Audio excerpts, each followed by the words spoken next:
사도행전 묵상일기 230번째 어떤 길이든 주님을 만나는 길로 만드십시오.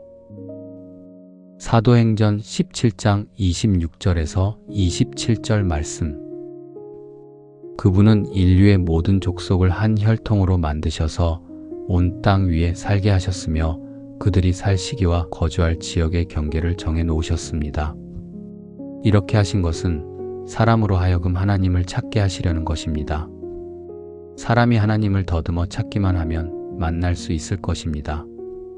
사실 하나님은 우리 각 사람에게서 멀리 떨어져 계시지 않습니다. 아멘. 좋은 아침입니다. 7월의 첫 주를 새롭게 시작하는 아침입니다. 한 달이 바뀌고 하반기의 걸음도 본격적으로 시작되었습니다.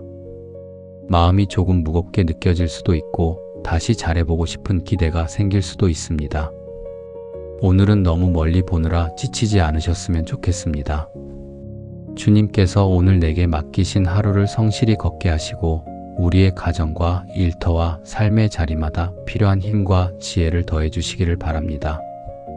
새롭게 시작하는 이 한 주 여러분의 걸음이 주님 안에서 든든히 세워지기를 축복합니다. 제2차 전도 여행을 시작한 바울은 처음 계획과는 달리 그리스로 향하게 되었죠. 마케도니아에 도착한 일행은 빌립보를 거쳐 데살로니가와 베레아에 이르렀습니다.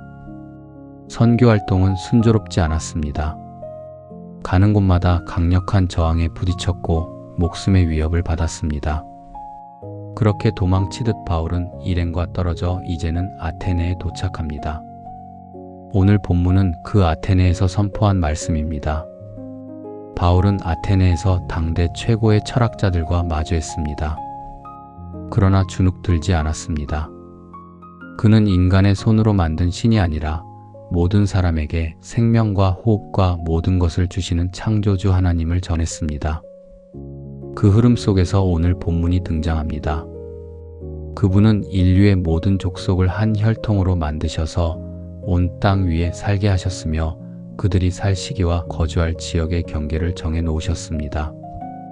이렇게 하신 것은 사람으로 하여금 하나님을 찾게 하시려는 것입니다. 사람이 하나님을 더듬어 찾기만 하면 만날 수 있을 것입니다. 사실 하나님은 우리 각 사람에게서 멀리 떨어져 계시지 않습니다. 이 말씀은 조금 어렵게 들릴 수 있습니다.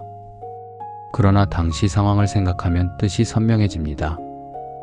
바울이 이 말씀을 전한 자리는 아테네였습니다. 아테네 사람들은 자신들의 철학과 문화에 큰 자부심을 가지고 있었습니다. 자신들이 세상의 중심이라고 여겼을 것입니다.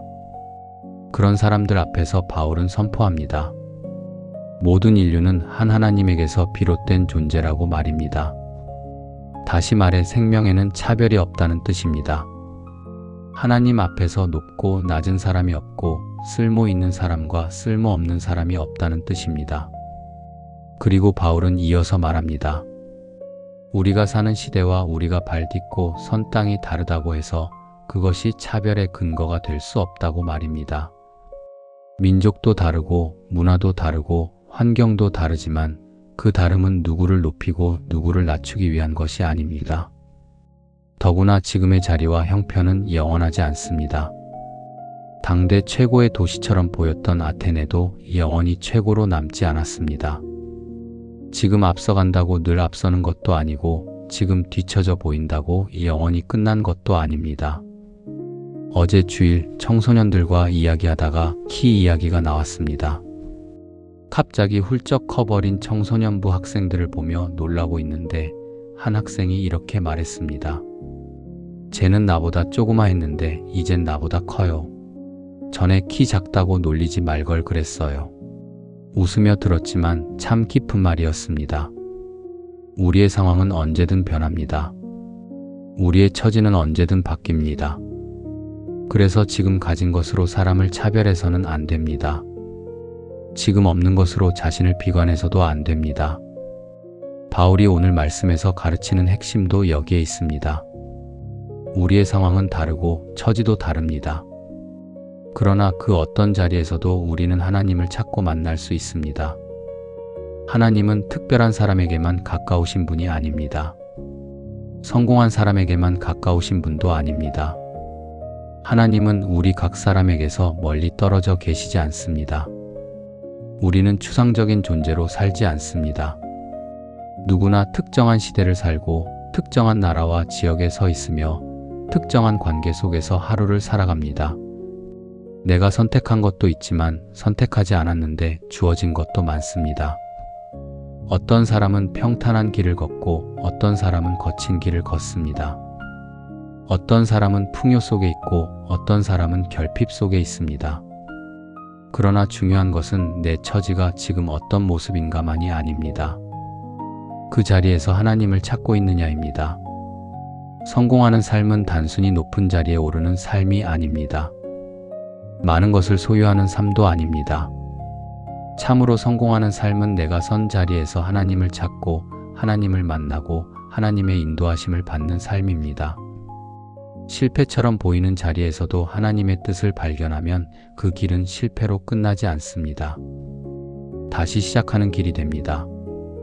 반대로 성공처럼 보이는 자리에서도 하나님을 잃고 교만해지면 그 성공은 참된 성공이 아닙니다.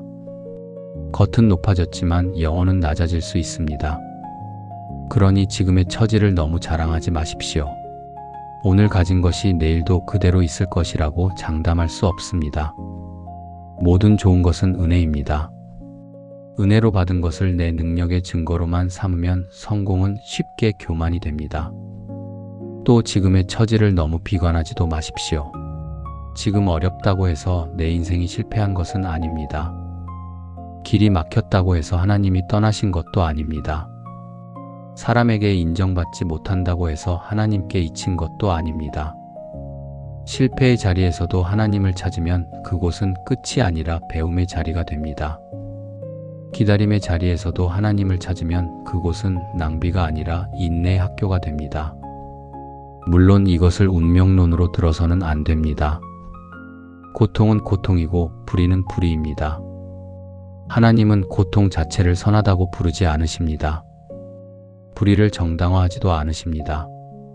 다만 하나님은 고통 속에서도 우리를 만나 주십니다. 불의한 현실 속에서도 우리와 함께 하시며 그 자리에서 정의와 책임의 길로 우리를 부르십니다. 중요한 것은 자리가 아니라 방향입니다. 성공의 길에서는 감사로 주님을 만나십시오. 실패의 길에서는 겸손으로 주님을 만나십시오. 기다림의 길에서는 인내로 주님을 만나십시오. 고통의 길에서는 부르짖음으로 주님을 만나십시오. 내가 길을 잃은 것처럼 느껴져도 하나님은 나를 잃어버리지 않으십니다. 시편은 주님은 마음이 상한 사람에게 가까이 계시고 낙심한 사람을 구원해 주신다고 말합니다. 그러므로 어떤 길이든 주님을 만나는 길로 만드십시오. 성공도 하나님을 만나지 못하면 실패가 될 수 있고 실패도 하나님을 만나면 은혜의 길이 될 수 있습니다. 인생의 진짜 성공은 처지에 높고 낮음에 있지 않습니다. 하나님을 찾고 하나님을 만나고 하나님의 인도하심을 받는 데 있습니다. 이 한 주도 내가 선 바로 그 자리에서 가까이 계신 주님을 찾고 그 은혜를 발견하는 복된 날들이 되시기를 축복합니다.